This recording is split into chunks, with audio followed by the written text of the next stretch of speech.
Hello everyone, welcome back to my channel. I hope आप सभी बहुत अच्छे होंगे एंड आप सभी की IBPS PO की तैयारी बहुत अच्छे से हो गई होगी। तो जैसे कि कल एग्ज़ाम है एंड कुछ लोगों का आई गेस 30th को भी एग्ज़ाम है। तो मैं आप लोगों को इस वीडियो में बताने वाली हूँ कि पेपर कैसे आपको अटेम्प्ट करना है, क्या चीज़ों को आपको पेपर अटेम्प्ट करते वक्त ध्यान में रखना है। तो लास्ट ईयर जब मैं IBPS PO का एग्ज़ाम देने गई थी, मैंने क्या क्या चीज़ें ध्यान में रखी थी, मैंने कैसे पेपर को अटेम्प्ट किया था। एंड आप लोग ने ऑलरेडी देखा होगा, मैंने स्कोर कार्ड भी अपने चैनल पर अपलोड किया हुआ है। तो मेरे मार्क्स 80 के आसपास कुछ आए हुए हैं, जो कि कट ऑफ से ऑलमोस्ट 30 नंबर ऊपर है। तो उसमें भी मुझे कुछ कमेंट्स आए थे कि कैसे आपने पेपर अटेम्प्ट किया, क्या आपकी स्ट्रैटेजी थी। सब कुछ मैं इस वीडियो में आपको डिटेल में बताऊंगी। अगर आपको ये वीडियो हेल्पफुल लगती तो प्लीज़ मुझे कमेंट करके ज़रूर बताना। एंड अगर आपको ये वीडियो पसंद आती तो लाइक ज़रूर करना एंड मेरे चैनल को सब्सक्राइब करना मत भूलना। तो चलिए वीडियो को स्टार्ट करते हैं। तो सबसे पहले हम बात करेंगे रीजनिंग सेक्शन की। तो रीजनिंग सेक्शन में कितना भी आपका स्ट्रॉन्ग हो रीजनिंग, बहुत लोगों का रीजनिंग सेक्शन स्ट्रॉन्ग होता है, पर कुछ लोग क्या होता है कि ज़्यादा कॉन्फिडेंस में आ जाते हैं एंड फिर सोचते हैं कि जहाँ से पेपर स्टार्ट हुआ है, भले पजल ही क्यों ना हो, फर्स्ट क्वेश्चन हम वहीं से पेपर बनाना स्टार्ट कर देंगे क्योंकि हमारा तो रीजनिंग सेक्शन स्ट्रॉन्ग है एंड हम बना लेंगे।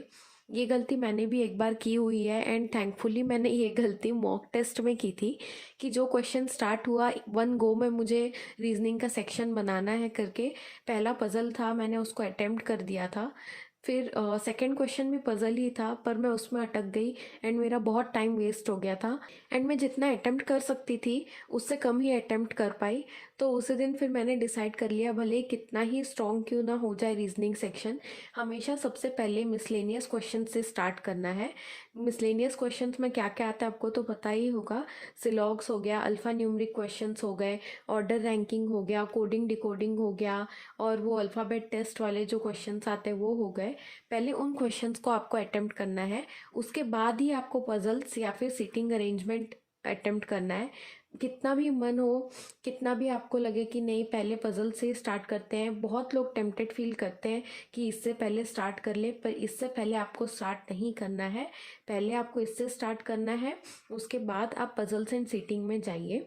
अब नेक्स्ट सेक्शन की बात करते हैं जो कि है क्वांट्स। तो क्वांट्स को अगर हम 3 पार्ट में डिवाइड करते हैं, speed maths, DI and arithmetic. तो सबसे पहले आपको स्पीड मैथ्स के क्वेश्चंस को अटेम्प्ट करना है। स्पीड मैथ्स में कौन से क्वेश्चंस आते हैं, quadratic equations, number series and simplification. अब इसमें भी मैं एक चीज़ आपको बता देती हूँ कि मैक्सिमम लोगों को दिक्कत होती है कि missing number series and wrong number series में बहुत ज़्यादा दिक्कत आती है as compare to missing number series. तो अगर मान लीजिए आपके पेपर में एक सेट दिया हुआ है रॉन्ग नंबर सीरीज़ का, तो कोई दिक्कत नहीं है, आप लोग को बिल्कुल पैनिक नहीं करना है। मीन्स आप पहले ये दोनों के क्वेश्चंस बना लेना, उसके बाद रॉन्ग नंबर सीरीज़ को अटेम्प्ट कर लेना। तो जब आप स्पीड मैथ्स बना लेंगे उसके बाद आपको देखना है DI। 2 से 3 सेट आता ही है प्रीलिम्स में, ज़्यादातर 2 DI पूछता है। तो उसमें से आप देखोगे तो एक जो रहेगा वो बहुत ही सिंपल DI रहता है, जो कि बहुत ज़्यादा इजी रहता है। तो आपको एक बार आप जब देखेंगे तो आपको अपने आप समझ में आ जाएगा, क्योंकि हम इतनी प्रैक्टिस कर लिए होते हैं, इतने मॉक टेस्ट दे दिए होते हैं एग्ज़ाम्स के लिए, कि हमको एक आइडिया हो जाता है कि कौन सी वाली DI इसमें इजी है एंड किस में ज़्यादा टाइम लगेगा। तो सबसे पहले आपको इजी वाली DI बनानी है। उसके बाद अगर मान लीजिए एक सिंपल एक इजी वाली DI दी हुई है एंड दूसरे में आपको एक केसलेट दिया हुआ है, या मान लीजिए वेन DI दिया हुआ है, या फिर कोई टफ DI दी हुई है जिसमें वेरिएबल हो, या फिर जैसे डबल पाई चार्ट DI आती है, तो पहले आपको इजी वाला DI सॉल्व करना है, उसके बाद आपको इनमें से जो भी DI आती है उसको सॉल्व करना है। ये होने के बाद स्पीड मैथ्स DI होने के बाद आपको एरिथमेटिक का सेक्शन अटेम्प्ट करना है। तो एरिथमेटिक में भी ऐसे क्वेश्चंस होते हैं जो कि आपका जो टॉपिक है वो स्ट्रॉन्ग होगा। मेरे कुछ 4-5 टॉपिक ऐसे थे जिसमें मैं क्वेश्चंस आसानी से बना लेती थी। तो जैसे ही मैं एरिथमेटिक वाला पोर्शन स्टार्ट करती थी, तो ऐसे टॉपिक्स जो मेरे से इजीली बन जाते थे, जिसकी मैंने ज़्यादा प्रैक्टिस की हुई है, पहले वो क्वेश्चंस मैं बनाती थी। उसके बाद जो कुछ कुछ क्वेश्चंस होते हैं जिसमें आप फंस जाते हैं, जैसे थोड़ी complicated simple interest, compound interest के क्वेश्चंस आ गए, या प्रॉफिट एंड लॉस के क्वेश्चंस आ गए, अगर ये वाले क्वेश्चंस थोड़े से टफ टफ आ गए तो मैं इसको बाद में अटेम्प्ट करती थी। तो सिमिलरली आपको आपका स्ट्रॉन्गर पॉइंट देखना है, स्ट्रॉन्गर टॉपिक देखना है कि किस में आप कंफर्टेबल है। रेशियो प्रोपोर्शन हो गया, परसेंटेज हो गया, जो भी टॉपिक आप जिसमें कॉन्फिडेंट फील करते हो एरिथमेटिक में, पहले उसको बना लीजिए। आखिरी में जो आपसे थोड़ा टाइम टेकिंग होते हैं वो क्वेश्चंस को आप बना लीजिए। तो इंग्लिश सेक्शन में बहुत दिक्कत आती है स्टूडेंट्स को पढ़ने में भी, एंड कैसे अटेम्प्ट करना है उसके लिए भी बहुत दिक्कत आती है अटेम्प्ट करने की स्ट्रैटेजी के ऊपर। तो इंग्लिश सेक्शन को कैसे अटेम्प्ट करना है इस पर मैंने एक बहुत ही अच्छी वीडियो बनाई हुई है जिसमें मैंने सब कुछ डिटेल में बताया हुआ है। इवन मैंने एग्जाम्पल के साथ बताया हुआ है। उसमें मैंने इंग्लिश सेक्शन को खोल कर दिखाया है कि कैसे क्वेश्चंस आते हैं, एंड अगर आपके पास ये क्वेश्चन आए तो आपको कैसे उसको स्किप करना है या फिर उसको बनाना है। तो सब कुछ उसमें मैंने क्वेश्चंस का एग्जाम्पल दिखा के मैंने आपको समझाया है। उस वीडियो की जो लिंक है मैं नीचे डिस्क्रिप्शन बॉक्स में दे दूंगी। आप ज़रूर प्लीज़ उसको जाके चेक करना, क्योंकि उससे भी मुझे काफ़ी अच्छा फीडबैक मिला है लोगों का। मुझे काफ़ी अच्छा रेस्पॉन्स मिला कि हमने वो स्ट्रैटेजी यूज़ की तो काफ़ी इम्प्रूवमेंट हुआ है इंग्लिश में। तो इंग्लिश सेक्शन में आपको पहले आरसी अटेम्प्ट नहीं करना है। आरसी जो है टाइम टेकिंग है, एंड कई बार आप इसमें उलझ सकते हो। आप पूरा पैसेज रीड कर रहे हो, उसमें टाइम लग जाता है, पैसेज को समझने के लिए टाइम लग जाता है, क्वेश्चंस के आंसर्स ढूंढने में टाइम लग जाते हैं, एंड कहीं ना कहीं उसमें ज़्यादा टाइम लग जाता है तो बाकी क्वेश्चंस के लिए उतना टाइम नहीं मिल पाता है, एंड आप फिर पैनिक करना स्टार्ट करते हैं, एंड आप अपना पूरा सेक्शन ही खराब कर बैठते हैं। तो इसीलिए कभी भी आरसी से स्टार्ट मत करिए। तो आपको किससे अटेम्प्ट करना है, जो कि आपका स्ट्रॉन्गेस्ट टॉपिक है। मान लीजिए आपका एरर डिटेक्शन स्ट्रॉन्गेस्ट है तो आप उससे स्टार्ट करिए। मान लीजिए आपका सेंटेंस रीअरेंजमेंट स्ट्रॉन्ग है, आप उससे स्टार्ट करिए। मान लीजिए आपका क्लोज टेस्ट स्ट्रॉन्ग है तो आप उससे स्टार्ट करिए। एंड जो भी क्वेश्चंस में आपको दिक्कत आ रही है उसको आपको स्किप करते जाना है। इसकी डिटेल स्ट्रैटेजी मैं फिर रिकमेंड करूंगी, आप एक बार ज़रूर जाकर देख। अब मैं आपको बताती हूँ कुछ इंपॉर्टेंट चीज़ें जो कि आपको ध्यान में रखनी है। देखिए, अगर मान लीजिए आप अपना रीजनिंग का सेक्शन अटेम्प्ट कर रहे हैं तो उसमें पजल्स या फिर सीटिंग अरेंजमेंट आएंगे ही।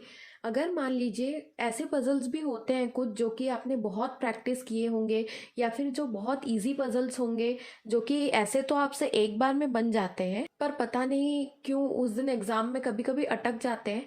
एंड ये चीज़ बहुत नॉर्मल है, ये सबके साथ होती है।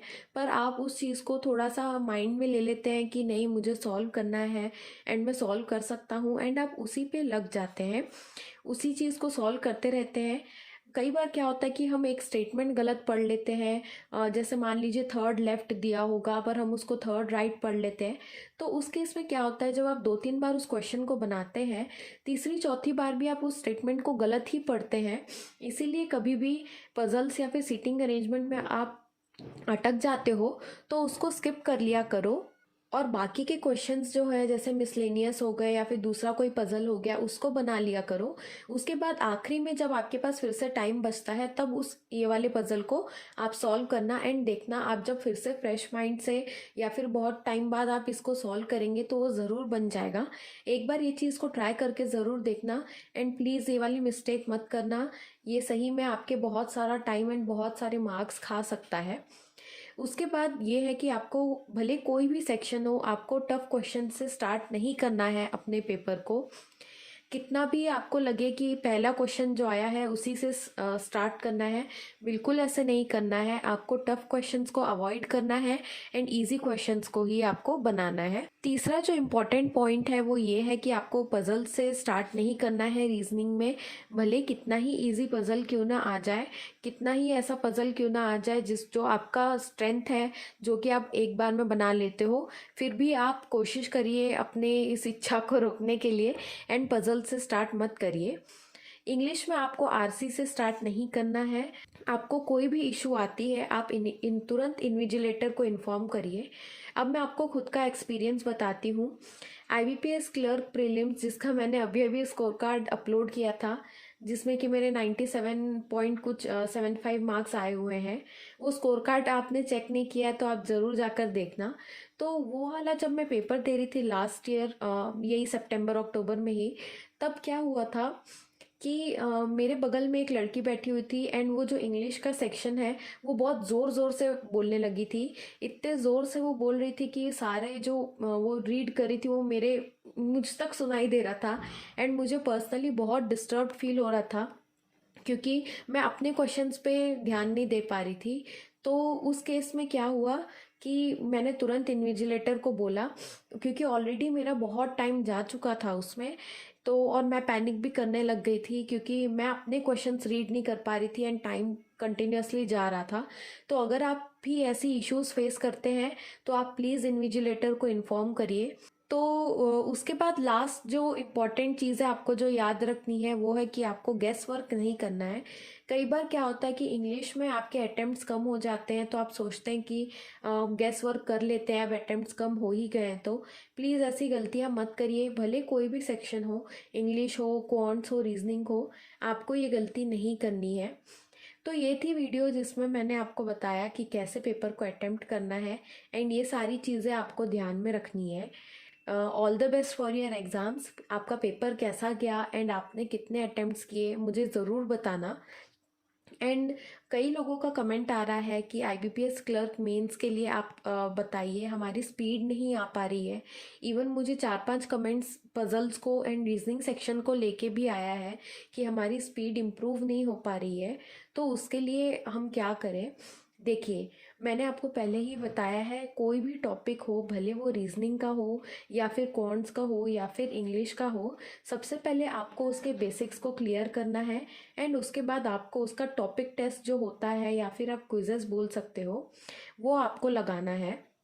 आप जब टॉपिक टेस्ट लगाते हो या फिर क्विजेस लगाते हो, आप उस पर्टिकुलर टॉपिक को बार बार प्रैक्टिस करके टाइमर के साथ आप उसको स्ट्रॉन्ग कर रहे हो। मीन्स आप टाइमर के साथ भी आपको उसको सॉल्व करने का एक स्ट्रेंथ आता है। जैसे मान लीजिए आप बिना टाइमर के सॉल्व कर रहे हैं तो आप माइंड फ्री रहता है आपका, आप बना लेते हैं। पर जब आपके पास एक टाइम का बाउंडेशन आ जाता है, उस टाइम पे आपको कई बार कंफ्यूजन होना स्टार्ट हो जाती है। तो उस चीज़ के लिए आपको टॉपिक टेस्ट जो है वो काफ़ी मदद करेगा। एंड मेरा एक सजेशन रहेगा कि आप स्मार्ट कीड़ा के टॉपिक टेस्ट ज़रूर जाके देखना। उनके वेबसाइट पे आपको बहुत सारा कंटेंट मिलेगा। ये स्पॉन्सर्ड है करके आप ये बिल्कुल मत सोचिए। आप चाहो तो उनके वेबसाइट पे जो फ्री वाले कंटेंट है आप उसको जाके चेक कर लेना, उसी से आपको समझ में आ जाएगा कि उनका कंटेंट काफ़ी अच्छा है। एंड आईबीपीएस क्लर्क मेंस के लिए भी अगर आपको जीए का रिवीजन करना है, उसके लिए भी सीए मॉक ड्रिल जो है उनका, वो भी ज़रूर चेक करना, वो भी काफ़ी अच्छा है। RRB clerk mains and RRB PO mains में काफ़ी अच्छा रिस्पॉन्स मिला है बच्चों का कि उसमें से काफ़ी क्वेश्चंस फंसे हैं। तो आप जाके एक बार उनके वेबसाइट पे जाके ज़रूर देख सकते हो। उनके जो पहले फ्री टेस्ट होते हैं वो भी जाके आप देख सकते हो। सारे जो लिंक्स है मैं नीचे डिस्क्रिप्शन बॉक्स में प्रोवाइड कर दूंगी। सारे जो लिंक्स है मैं नीचे डिस्क्रिप्शन बॉक्स में प्रोवाइड कर लूँगी। आप एक बार उनके वेबसाइट पे जाके ज़रूर देखना, एटलीस्ट फ्री कंटेंट तो ज़रूर देखना। तो आज के लिए बस इतना ही। मिलते हैं नेक्स्ट वीडियो में, तब तक के लिए बाय बाय।